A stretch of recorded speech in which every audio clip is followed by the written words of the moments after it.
I recognize the gentlewoman from West Virginia for 5 minutes. Thank you, Mr. Chairman. And thank you all for being here today. Mrs. Breaux, I am very sorry. My heart as a mother and grandmother goes out to you, as probably everyone in this room does. We all share you in our prayers.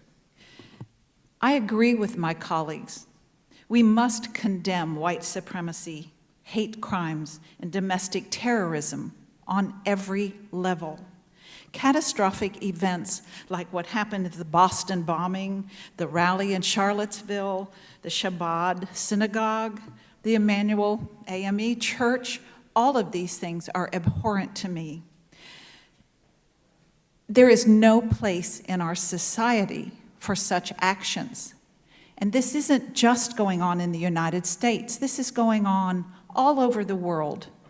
And I'm going to go out of my comfort zone just a little bit, and probably off topic a little bit. But if you look at everyone in this room like I am right now, what a beautiful composite of human beings. We are all human beings. We may look a little different. We may have blonde hair, black hair, no hair, curly hair, blue eyes, brown eyes. We are all human beings. And the moment somebody points a finger at somebody else, there are 4 fingers pointing back at yourself. And that's all I've got to say.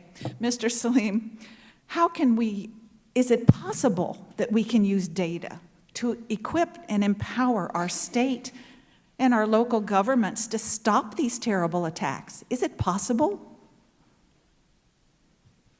Congresswoman, thank you for that question. It is, in fact, a possibility. But as many of my co-panelists have noted, the FBI and the federal government's own data is flawed on a number of levels. Making good policy starts with good data and good information. It is, in fact, possible to get better policy, better programmatic results, and incentivize and resource state and local law enforcement better, specifically on hate crimes and bias-based reporting of incidents. So it can get better, and the federal government can do a better job of incentivizing and resourcing reporting on hate crimes. Thank you. Mr. Suave, can you speak to some of the shortfalls that you're seeing on the available data for these hate crimes?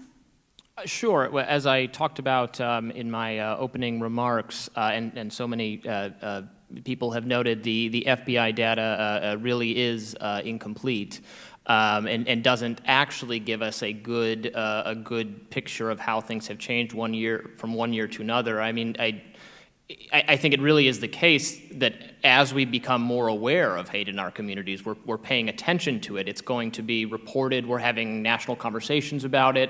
I just want to counsel that it could look like it's getting worse just because we're paying more attention to it.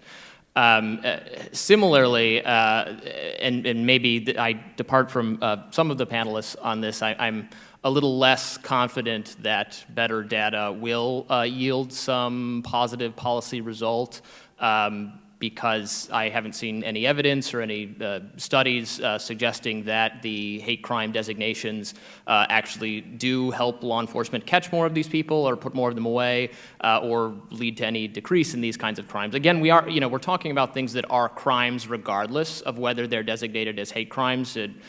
Murder is illegal, assaults, property defacement, all of these things are crimes regardless of whether they're tallied as having been, as the person doing it was doing it for some reason that we additionally criminalize, if you take my meaning. And Mr. Austin, I agree with you. I don't care what we call it, it's got to stop. Thank you. I yield back my time. Thank you. The gentlelady yields back. I come now to the gentlewoman from the 12th District of New York.